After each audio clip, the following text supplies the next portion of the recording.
Hi people, this is Gilbert. Welcome to Gilly's Folio. Yes, as usual, first thing first, I'm not a financial expert or advisor.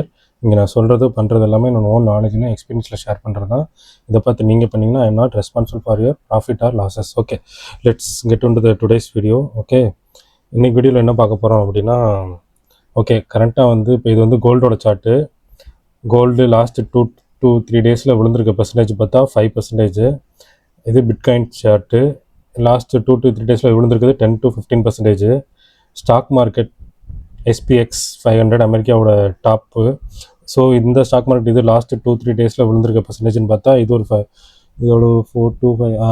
5 to 6% விழுந்திருக்கு. ஏன் இப்போ இதெல்லாம் விழ ஆரம்பிச்சிருக்கு? நான் ஏற்கனவே ஒரு சார்ட்டை பற்றி சொல்லியிருக்கேன். இன்வெஸ்டராக நம்ம எல்லாருக்கும் தெரிய வேண்டிய முக்கியமான சார்ட் என்னென்னா DXY, அதாவது யூஎஸ் டாலர் இண்டெக்ஸுங்கிற இந்த சார்ட்டு ரொம்ப ரொம்ப முக்கியம்னு சொன்னேன். இந்த சார்ட் எப்பெல்லாம் புல்லிஷாக இருக்கோ அப்போல்லாம் மார்க்கெட் டவுன் சைடில் பியரிஷாக மாறிடும் அப்படிங்கிறத நான் சொல்லியிருக்கேன். ஸோ இப்போது கரண்ட்டாக அந்த DXY சார்ட் லாஸ்ட் டைமே நான் சொன்னேன் இது ரொம்ப புல்லிஷாக இருக்குது. ஸோ இது மேலே தான் போகுது அப்படிங்கிறது 98 நான் முன்னாடி வீடியோவில் பேசியிருப்பேன். ஸோ இது இப்போ கரண்ட்டாக 100க்கு வந்திருக்கு. Look like it will go up to still 1 or 3 வரைக்கும் போக சான்ஸ் இருக்குது. ஏன்னா அங்கே தான் அடுத்த ஒரு ஹெவி ரெசிஸ்டன்ஸ் இருக்குது. அப்படிங்கிறனால அப்சைடாக இருக்கிறனால மற்ற இது பொதுவாக மார்க்கெட்டுக்கு கோல்டுக்கோ பிட்காயினுக்கோ இல்லை ஸ்டாக்குக்கோ இட்ஸ் நாட் குட் என்னை பொறுத்த வரைக்கும். இப்போ என்ன நடக்குது அப்படின்னா, இப்போ வந்து ஸ்டில் இது வந்து இப்போ இதுவே ஒரு ரெசிஸ்டன்ட் டச் பண்ணியிருக்கு. இங்கேருந்து மேலே வரைக்கும் வந்திருக்கப்போ ஸோ அவ்வளோதான், இதான் பாட்டம். எல்லோரும் இப்போ மார்க்கெட் கிராஷ் ஆகிருக்குன்னு வாங்குறவங்க நிறைய பேர் இந்த இடத்துல வாங்கலாம். But it's not a temporary bullish. இது மேலே வரைக்கும் போகிறதுக்கு சான்ஸ் இருக்குது. அப்படிங்கிறனால இந்த இடத்துலையோ எங்கேயுமே ஹெவியாக பை பண்ணுறது நாட் அ குட் அட்வைஸ் என்னை பொறுத்த வரைக்கும். நான் இந்த இடத்துல ஹெவியாக பை பண்ண மாட்டேன். இது வந்து சின்னதாக நம்ம சின்ன பொசிஷன், இப்போ ஒரு எப்பயும் சொல்கிற மாதிரி 1000 இருக்குது 100 இருக்குது அப்படின்னா அதில் 5% or 10% வேணால் இப்போ உள்ள என்ட்ரி கொடுக்கலாமே தவிர it's not a right time to get in to heavy இந்த மார்க்கெட்டில். இந்த DXY சார்ட் என்னன்னு தெரியாதவங்களுக்காக சொல்கிறேன். இந்த சார்ட் என்ன அப்படின்னா, ஒரு இன்வெஸ்டராக எல்லோரும் மார்க்கெட்டில் இருக்கிறது வந்து கோல்டில் இருப்பாங்க, கிரிப்டோவில் இருப்பாங்க, இல்லை ஸ்டாக்கில் இருப்பாங்க. ஓகே, இது வந்து கேஷ் எல்லாம் ஒரு இடத்துல பார்க் பண்ணுறது, ஒரு மார்க்கெட்டில் பார்க் பண்ணி ஒரு ரிட்டர்ன்ஸ் எதிர்பார்க்குறது தான் மார்க்கெட்டில் இருக்கிறது. ஸ்டாக்கு, கிரிப்டோ, கோல்டு அவங்கவுங்க ரிஸ்க்கை பொறுத்து அவங்கவுங்க அந்த மார்க்கெட்டில் இருப்பாங்க. ஓகே, ஸோ இந்த சார்ட் எதை பண்ணுது அப்படின்னா, மார்க்கெட் விட்டு எல்லோரும் வெளியே வர்றாங்க அப்படின்னா இந்த சார்ட் வெளியே போகும், புல்லிஷாக மாறும். தட் மீன்ஸ் எல்லோரும் கேஷாக ஹோல்ட் பண்ணுறாங்கன்னு அர்த்தம்.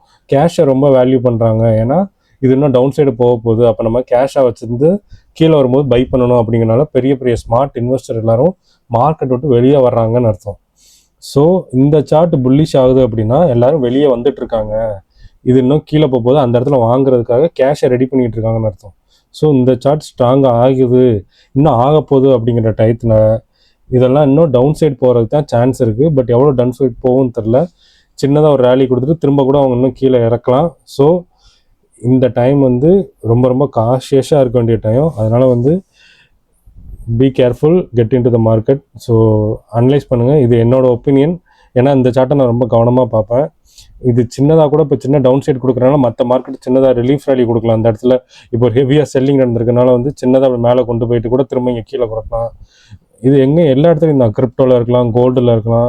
இந்த 3 தான் மேஜராக எல்லாரும் தெரிஞ்சிருக்கிற விஷயம். நான் இதை பற்றி சொல்கிறேன். மற்றதெல்லாம் இன்னும் பயங்கரமாக அடி வாங்கும். இது ஒவ்வொரு ஃபீல்டில் கிரிப்டோ ஸ்டாக்ஸ் ஒவ்வொரு ஃபீல்டில் இருக்க டாப் டயர் காயின்ஸை பற்றின கோல்டு சில்வர் பார்க்காம கோல்டை பற்றி சொல்கிறேன்.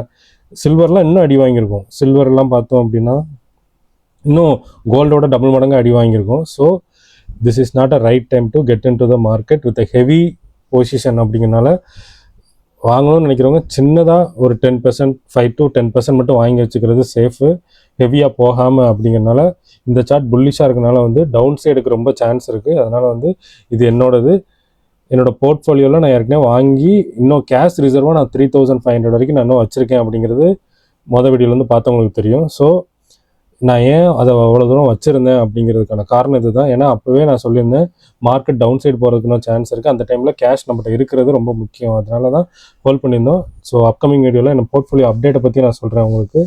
ஸோ இந்த வீடியோவில் நம்ம பார்த்துருக்க என்னென்னா டிஎக்ஸ்ஒய் சார்ட் வந்து ரொம்ப புல்லிஷாக இருக்குது. அதனால் மார்க்கெட் மற்ற எல்லா டிபார்ட்மெண்ட் ஸ்டாக்கு, கிரிப்டோ, கோல்டு எல்லாமே வந்து பேரிஷாக இருக்குது இப்போதைக்கு டெம்பரரியாக. ஸோ இப்போதைக்கு காசியஸாக மார்க்கெட்டுக்குள்ளே என்ட்ரு ஆகணும்னு சரி, என்ட்ரு ஆகாமல் இருக்கிறது பெஸ்ட்டு. கொஞ்சம் நாளைக்கு கேஷாக வச்சுருக்கிறது நல்லது. அதுதான் இந்த வீடியோவில் நான் சொல்ல நினைக்கிறது. என்னோடய போர்ட்ஃபோலியோவில் நான் கொஞ்சமாக பை பண்ணுவேன் இந்த டைமில், கொஞ்சமாக பை பண்ணுவேன். ஸோ நீங்களும் பை பண்ண நினைக்கிறவங்க கொஞ்சமாக மட்டும் பை பண்ணிக்கோங்க. ஏன்னா இங்கேருந்து ஏமாற்றலாம், மேலே போகலாம். அதனால் வந்து பை பண்ணுறது தப்பு இல்லை, பட் ஹெவியாக பை பண்ணுறது ரொம்ப ரொம்ப தவறான முடிவுங்கிறத நான் இந்த வீடியோவில் தெளிவாக சொல்லிக்கிறேன். ஸோ இந்த வீடியோ உங்களுக்கு ஹெல்ப்ஃபுல்லாகவும் யூஸ்ஃபுல்லாக இருக்கும்னு நினைக்கிறேன். Thank you, bye, see you in the next video.